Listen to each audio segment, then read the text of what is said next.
Today we are going to learn basic router configuration. Imagine you are working for a company and you just purchased a new router, for example Cisco. And what are the first steps that you are required to take to set up that router? Okay, that's what we're going to just learn basic initial configurations that you need. So this lecture is part of IP routing or layer 3 networking. In the next lessons, we will expand this configuration, add many routers on our network, configure routing protocols, and carry IP traffic across our network. So now imagine we have only one router. So what are we going to do? So these are the steps that we are going to take. Basic configurations. The first thing that you will need is you will connect your laptop to the new router.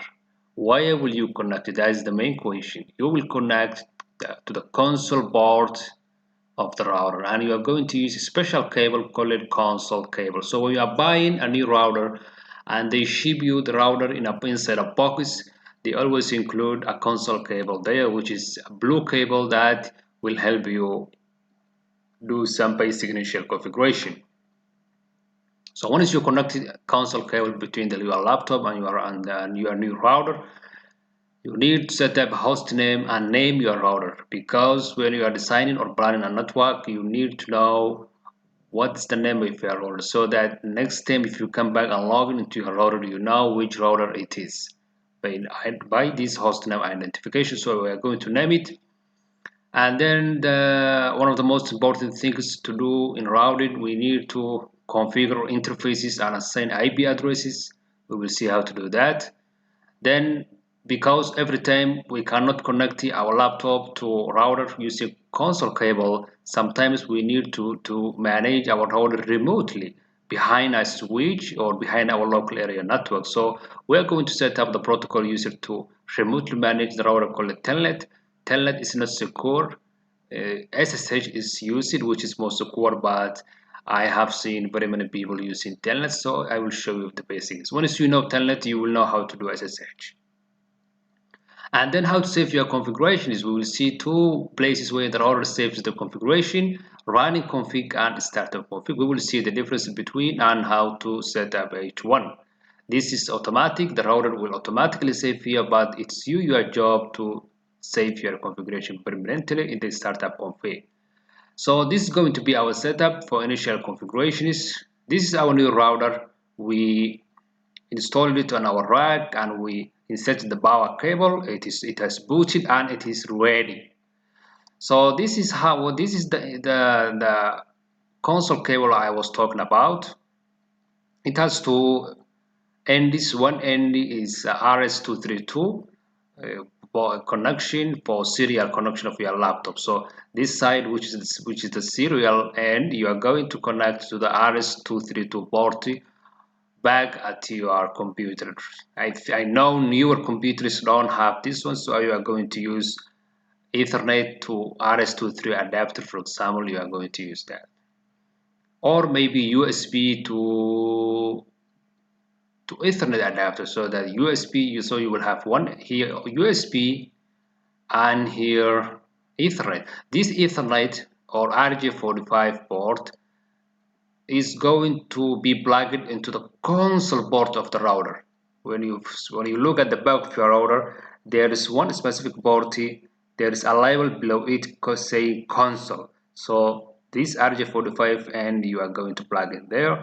Newer computers this side nowadays is going to be USB, so you are going to set the USB there. But if you have RS23 supported computers, you can use this end.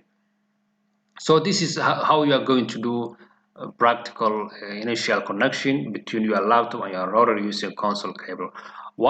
So let's do that and set up our router initially. Let's just do that right now. So we are going to go to our lab, packet tracer.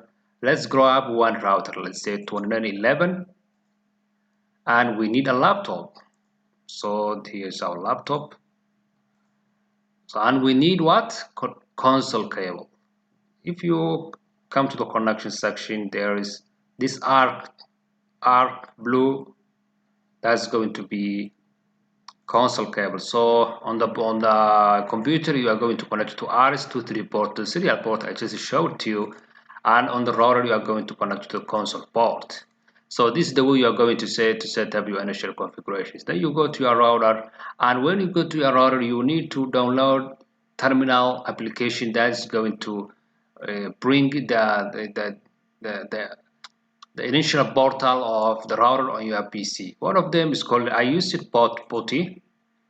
So you can download this one when you're using your physical laptop, and then you select a serial, and then you set up this speed according to the specification of the router. When you are buying a new router, there is always a data sheet or manual inside it. You can read the book, and then you can know what is the speed to set for that COM port.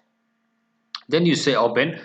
So this is the physical computer, because right now we have simulation. We go to desktop, this simulated computer, and we go to terminal, and then we leave everything as it is, and then we say okay, now we have a router terminal on our PC desktop. So always it will present to you this message: would you like to enter the initial configuration dialog? Most of the time you will say no, because you know what you are doing. You don't want the router to do things for you. You are very smart, you know ICT administration, you can do your things. So I don't need your help. So right now we are in this mode, basic mode. So there's nothing we can do in here, okay? There's no configuration we can do in this mode. So to do some testing, or to see some status on our router, or to maybe save configuration or do some basic functions, we can go to the enable mode and you press enter. So here even we cannot configure anything on here. To do global configuration that will affect it globally on all the router, we need to go to configure terminal. We need to go there. Then right now the first step, if you remember on our slide, we have accomplished it. If you go back to our slides, we have accomplished this first step. We have connected our laptop to the router console port. Now the second step is to name our router and give it a name. So I'll bring it here, and to do naming you just type this command host name, and then you will give it, so let's say test router. So you see now the name has changed. What's the next step? The next step is to configure interface IP. You know every interface on the router is a separate network, so you are not allowed to configure the same network on all router interface. It will reject you, it will not allow you, because router, every port is one broadcast domain, is one subnet. You are allowed to configure one subnet for each interface. So right now, to see all you need all the interfaces on this router, and to see the IP configuration and status, you need to type this very important command: show IP interface brief. This will list all the interfaces, whether there is an IP assignment or whether they have been enabled. So we have three ports on this router: gigabit 00, gigabit 01, and gigabit 0/2. There is no IP assigned to all of them, and physically they are all down administratively, because our router is new. When you buy a new router, all the ports are administratively down. It's your job to enable them so that you can send traffic.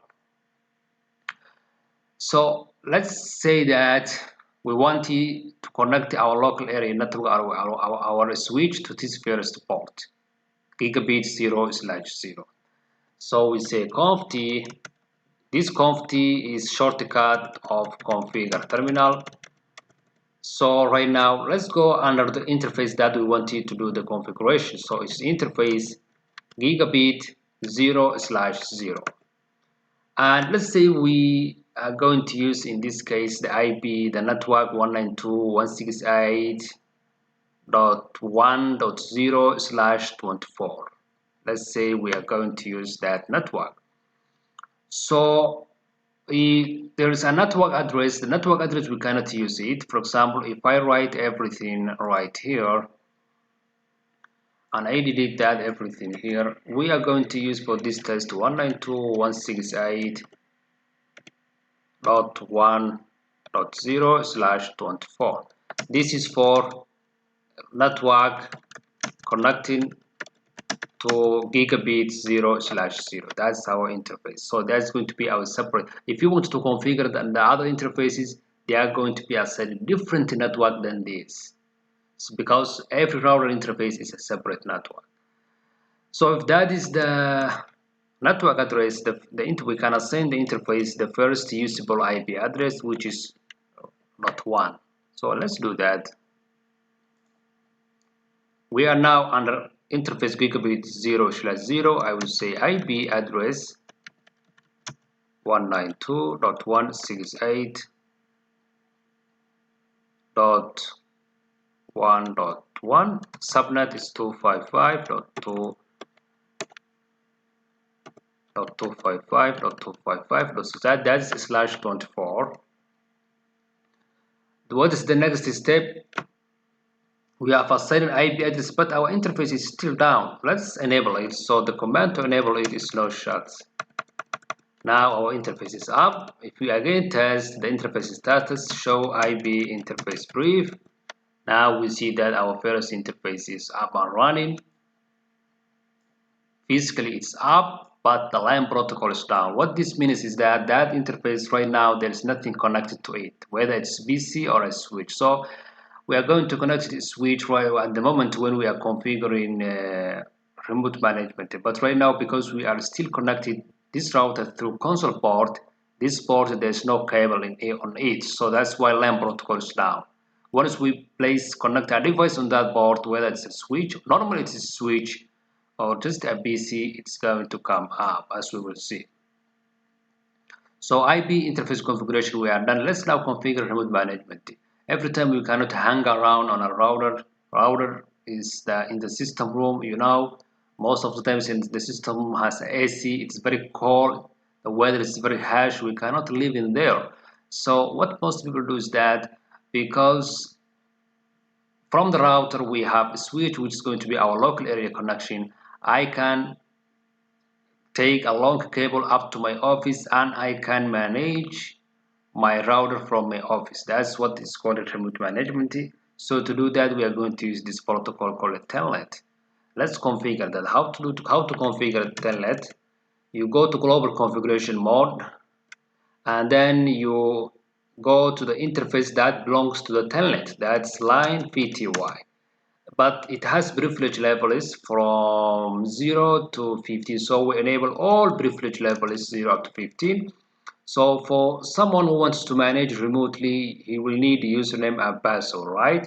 So we are going to create those accounts inside the router. So when someone is going to log in into our router using telnet, he's going to authentic he's going to be authenticated using those username and password. So he's going to be using our local database. So that's why we are going to say local. So that means use the local database that we have created username and password. So let's create now the username and password. You will say username Cisco, for example. But this is just a test. When you are configuring real network, please choose your username. So this username also is going to be having a privilege levels. Privilege levels is the authorization levels. The person who has the highest privilege can do everything. He's the admin, like the admin guy. So I will say privilege, make this one guy the admin level. So the next is a password. You can enter the password in two ways. You can enter plain password that is not encrypted, that everyone can hack. Not everyone, sorry, but an experienced hacker can hack. Or you can encrypt using secret. You can encrypt. So I will say secret. Make my password secret. Now he will say, what's your password? My password is Cisco. So that is what we have now done. So with that being done, let's now go and test whether we can telnet to this router remotely. So the way we are going to do telnet is different from console connection. Remember console connection, we have this console cable. So now right now we are going to eliminate this console cable and make the setup like this. Instead of console cable, we are going to use just the RJ45 cable, straight through cable, and then we are going to, instead of using the serial port RS232 on the laptop, we are now going to use the Ethernet port, the network interface card. So this side will go there, and right now instead of using the console port on the router, we are going to use these physical interfaces. Remember, we configured gigabit 0/0, so we are going to place it there. So now it's now set up. Most of the time this is not the setup. This end you are going to connect to your local switch where all devices are plugged into, because that will be now your local area network. So because this is just the configured router as an example, let's just connect the PC directly to the router. So we come to our lab and we eliminate this. We don't need this console cable anymore.